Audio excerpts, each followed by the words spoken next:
한남대교 위에 나왔습니다.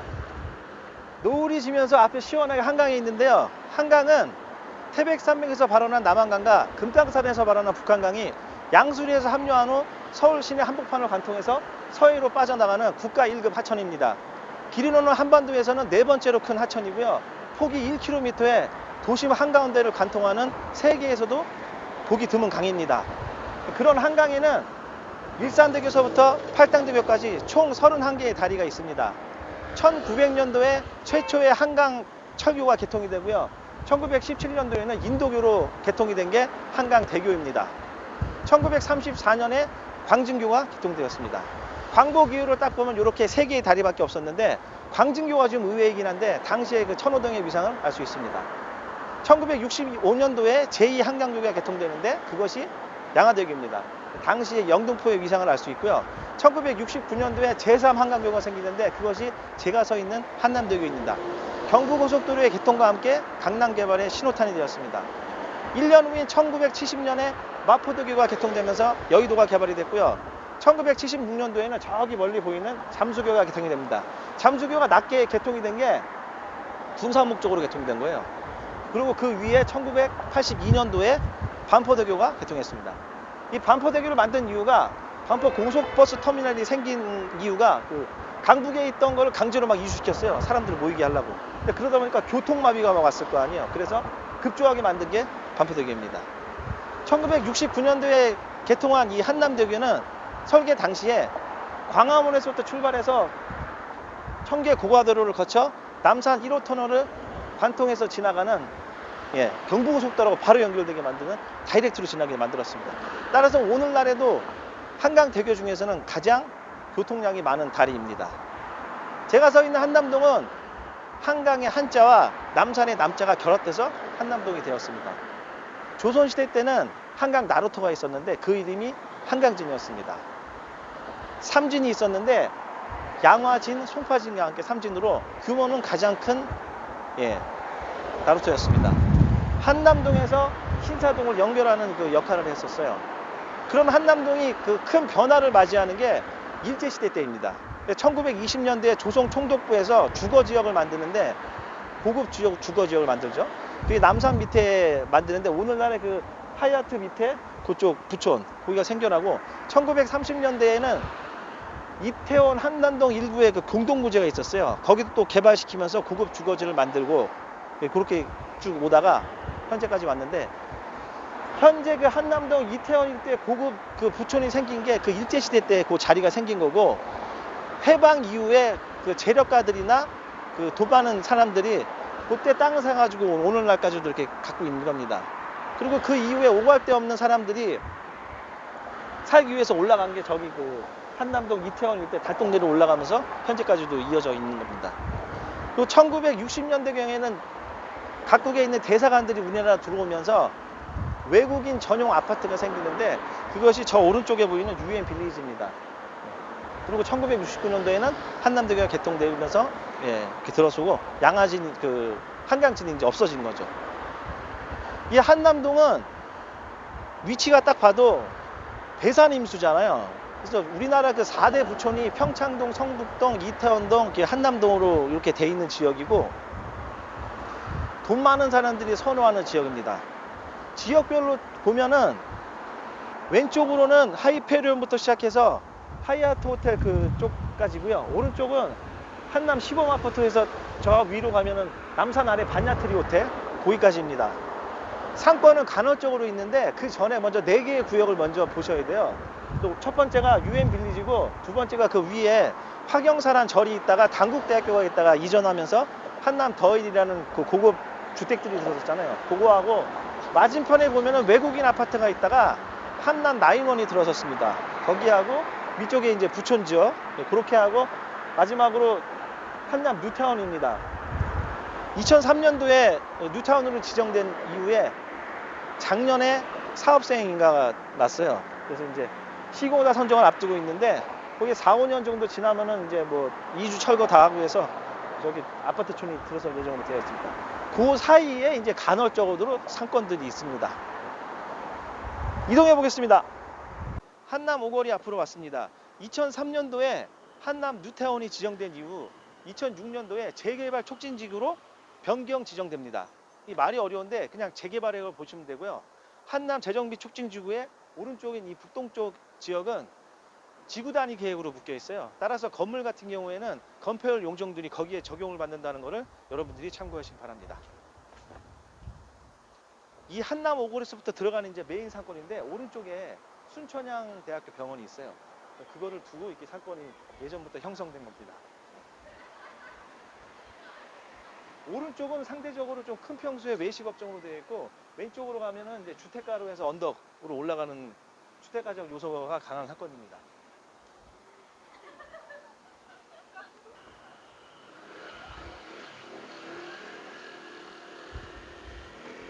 여기가 들어오는 메인이라고 보시면 되고요. 여기에 그 주 배우 수요는 순천향 대학교 병원과 그 관계자들, 그리고 주변에 조그만 중소형 사무실들이 있어요. 거기에 근무자들하고 그 주변에 있는 또 주거에 사시는 분들, 그분들하고 또 여기가 교통이 좋잖아요. 강남을 넘나드는 지역이다 보니까 사람들이 이렇게 이동하면서 머물고 가는 상권입니다. 그리고 저 뒤쪽이 이제 한남 뉴타운 재개발이 되는 지역인데 이 달동네가 두 가지가 있습니다.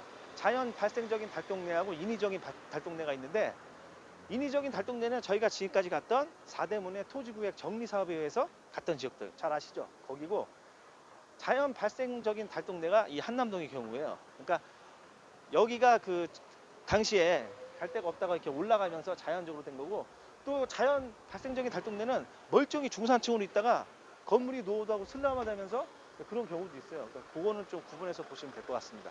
가보실까요?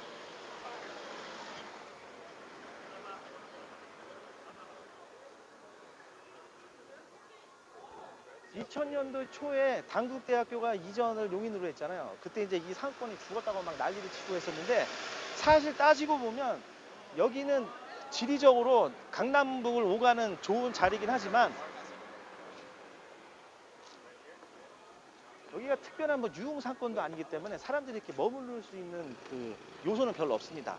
그러니까 예전을 예를 들어서 얘기하면 이태원 사건이 활발화됐을 때 저쪽에서 이제 술을 먹고 강남으로 넘어가려면 이 도로로 나오잖아요. 근데 이 도로가 상습 정체 구간이에요. 그래서 중간에 가다 보면 차가 너무 막히니까 술 기운에 야 이거 술맛 떨어지게 여기서 내려서 먹자 했던 뭐 그런 형태의 상권이었었는데 이제 쭉 올라가서 뒤쪽에 순천향 대학교 병원이 있고 위에 주택가로 언덕으로 돼 있잖아요. 저 왼쪽 뉴타운 쪽으로 가고 있습니다. 쭉 골목으로 들어왔습니다. 순천향 대학교 병원 맞은편 골목으로 들어왔어요. 그러니까 역사를 거슬러 올라가 보면 아까 말씀드렸다시피 이곳이 자연 발생적으로 지형을 따라서 이렇게 형성이 되다 보니까 건물들이 오래된 형태고 또 규칙적으로 되어 있지 않고 평수들이 작게 되어 있어요. 따라서 여기는 과거부터 업종의 다양성에 한계가 있습니다. 그렇기 때문에 보시다시피 큰 프랜차이즈가 없잖아요. 들어올 수가 없고. 그런데 한 2014년 5년경부터 요 뒤쪽에 보시면은 평수들이 작은데 지하나 뭐 2층, 1층 이런데 월세들이 저렴하다 보니까 젊은 사람들이 SNS의 홍보를 이용해서 업종들 다양하게 들어온 경우가 많이 있어요. 또 들어왔다 나갔다를 반복도 했습니다.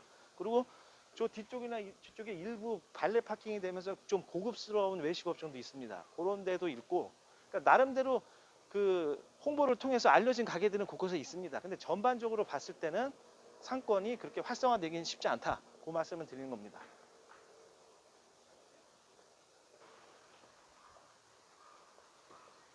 이 앞이 한남 뉴타운 3구역이에요. 여기가 개발이 되는데 최고층 22층에 개발이 됩니다. 근데 대부분이 10층에서 15층으로 개발이 되고 평수는 중소형 평수로 들어서요. 근데 여기 구역이 어디냐면 지금 저쪽부터 해서 요 뒤쪽 블럭이 다 없어져요. 근데 요 앞에 롯데 슈퍼 있죠. 이쪽으로 해서 이 오른쪽은 남아 있습니다.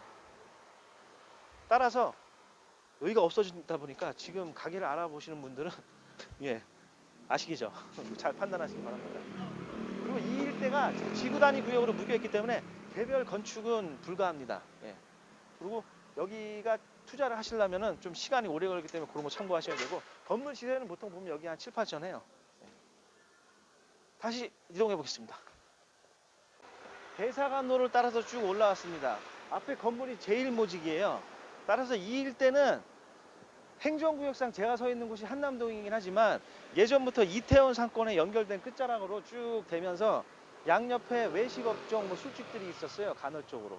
그리고 이제 대로변에는 관광객들을 상대로 한 외식업종이 있었고, 또 이면이 주택가잖아요. 그쪽에 간헐적으로 상권들이 형성되어 있었는데, 뭐 특별할 곳은 없는 지역이었고, 아까 제가 한남 대교에서 말씀드렸던 일제시대 때 1920년경에 일본인들이 이 뒤쪽에 주택지역을 형성을 해요. 예, 그게 이제 오늘날에 지금 부천으로 남아있는 거고, 그 이후에 이제 재력가들하고 이제 그 권력가들이, 그러니까 해방 이후에 여기를 매입하면서 오늘날까지 이제 부천이 형성되어 있는 거고, 1970년경부터 80년, 90년까지 저 뒤쪽에 삼성가에서 건물을 많이 매입했었어요. 그리고 라온미술관이 2005년경에 들어오고, 또 2010년경부터 삼성에서 이 대로변 쪽 일대를 건물을 많이 매입을 했습니다. 그런 수준 달라지고 2010년 그때 꼼데가라송이 들어왔어요. 네. 그러니까 여기 이쪽은 그냥 이런 분위기의 초입이었었는데, 그게 이제 바뀌면서 외제차 매장, 그리고 고급 음식점들하고 판매 매장이 이렇게 들어왔죠. 그러면서 쭉 바뀌고 도로 정비하고 뭐 이렇게 바뀐 거예요. 그러니까 예전 거 보시면 저쪽에 막 주유소도 있고 막 오래된 건물들이 있잖아요. 네. 바뀌었습니다. 이렇게 지금. 쭉 내려왔습니다. 앞에 보이는 건물이 꼼데가라송이에요. 꼼데가라송은 1969년도에 일본의 패션 디자이너가 설립한 패션 브랜드입니다. 여성분인데 그 하트 모양의 이렇게 눈 그려져 있는 거 있죠. 그 브랜드예요. 저게 들어오면서 이 일대가 예전 이태원하고는 다르게 업종들이 이렇게 고급스럽게 들어왔고, 편집샵 뭐 이런 것도 많이 들어왔어요. 그리고 앞에 한강진역은 사실 그 이용객 수가 제한되어 있는 역이었는데, 블루스퀘어라는 공연장이 들어오면서 공연이 있는 날에는 사람들이 많이 오고, 또 이쪽에 이면에 월세들이 상대적으로 저렴하다 보니까 레스토랑 뭐 커피숍들이 많이 들어오면서 상권화를 활성화 한번 시킬 수 있었는데, 상대적으로 그 업종의 다양성의 한계가 있고, 또 이렇게 부촌이다 보니까 유독 이렇게 많지 않잖아요. 그러면서 좀 한계를 좀 드러내는 경우도 있습니다. 그 이 일대 또 그 연예인들이 건물 많이 샀잖아요. 그래서 언론에서 무슨 연예인들이 건물을 샀네 뭐 하냐는 지역들은요, 자칫 잘못하면 자영업자한테 무덤이 될 수 있어요. 그러니까 여러분들 그 일대를 잘 보고 들어가셔야 되고, 또 그런 지역들은 투자자들이 모이기 때문에 그 투자자들 입장에서는 좋은 업종을 유치해서 리모델링 재건축을 한 다음에 건물 시세를 올립니다. 그렇게 해서 이제 매각을 하잖아요. 대출을 많이 받아가지고, 또 법인 형태로 하면은 세제 혜택도 있기 때문에 그런 형태로 많이 하신단 말이에요. 그러니까 상권을 봤을 때는 투자자 입장하고 자영업자 입장하고 두 가지를 한꺼번에 보시는 게 좋습니다. 투자자 입장에서는 건물을 봤을 때 강남 지역, 그리고 강남의 서울 지역하고 경기도 외곽 그 좋은 상권들이 있는데, 강남을 제외한 이 강북 쪽에서는 이곳 이태원, 한남동, 뭐 성수동, 서교동 요 일대 한강변으로 낀 일대가 그 투자자들이 선호를 많이 하신단 말이에요. 그러니까 이런 지역들은 잘 보셔야 되고, 현재 여기 건물 시세는 이 대로변 쪽이 1억 3천에서 한 1억 5천 되고, 또 이면이 7천에서 한 1천만 원 정도 한단 말이에요. 건너편에 최근에 뭐 이 무슨 연예인이 건물 샀잖아요. 그분도 1억 500인가 샀단 말이에요, 평당. 근데 지금 시세가 이제 현재 상태에서 더 오르냐 마르냐는 이 지역이 어떤 업종으로 계속 이제 유치를 하면서 활성화되느냐, 고급스럽게, 그거의 차이인데, 자칫 잘못했다가는 이면 같은 경우에는 공실의 위험이 있기 때문에 투자금에 좀 여유 있는 분들이 하시는 게 좋습니다. 예. 그리고 건물을 또 말씀드리면, 일단은 건물 투자 입장에서는 세 가지를 먼저 생각하셔야 돼요. 첫 번째는 내가 투자 목적인지 시세 차익 목적인지를 분명히 하셔야지 거기에 맞게끔 건물을 볼 수 있고요. 또 건물을 대부분 보면 이제 건물 형태하고 이 관련 업종도 중요하지만, 그 건물이 깔고 있는 땅, 이 땅의 용도 지역이 뭐냐.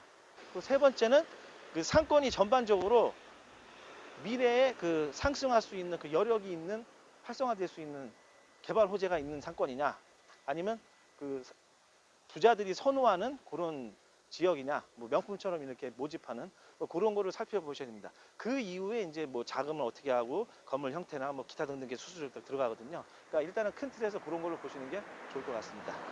지금까지 한남동 사건을 봤습니다. 한남동 사건은 역사적으로 거슬러 올라와서 이해하면은 이해가 되거든요. 다음 편에는 연장선에서 이태원 사건으로 가보겠습니다. 오늘 마치겠습니다. 감사합니다.